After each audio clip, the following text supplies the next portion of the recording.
வாட்ஸ்அப்ல ஸ்டேட்டஸ் அப்படிங்கிற ஒரு ஆப்ஷன் இருக்கு. இதை நம்ம எப்படியெல்லாம் யூஸ் பண்றோம்? நாம ரொம்ப ஃபீலிங்கா இருந்தோம் அப்படின்னா, ரொம்ப சேடா இருக்கிற மாதிரி, கிரை பண்ற மாதிரி, எனக்கு யாருமே இல்ல அப்படிங்கிற மாதிரி பேடான போஸ்ட்டை நம்ம போஸ்ட் பண்ணுவோம். இல்ல அப்படின்னா ஒரு ஃப்ரெண்ட்ஸோட போகும்போது ஒரு செல்ஃபி எடுத்து போடுவோம். பட் இந்த மாதிரி எல்லாம் போடுறது உங்களை எப்பவுமே உங்களுடைய வேல்யூ இன்க்ரீஸ் பண்ணாது.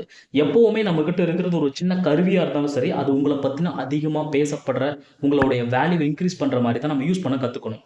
எக்ஸாம்பிளுக்கு நீங்க ஒரு மிகப்பெரிய ஒரு ப்ராடக்ட், உங்களை பத்தின ஒரு சில தவறுதலான விஷயங்களை மக்கள்கிட்ட சொல்லி விற்கிறீங்க அப்படின்னா அந்த ப்ராடக்ட்டை யாருமே வாங்க மாட்டாங்க. அதே மாதிரி தான் உங்களுடைய ஃபீலிங்ஸை, உங்களுடைய வேல்யூ டவுன் பண்ணி அடுத்தவங்கிட்ட ஷோ பண்ணுறீங்க.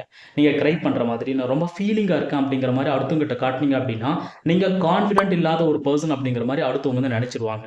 அதனால் எப்போவுமே நீங்கள் போடுற ஸ்டேட்டஸ் உங்களை பற்றின வேல்யூ இன்க்ரீஸ் பண்ணுற மாதிரி தான் இருக்கணும். ஒரு பைக் வாங்குறீங்க, காஸ்ட்லியான பைக், அதை பற்றி போடலாம்.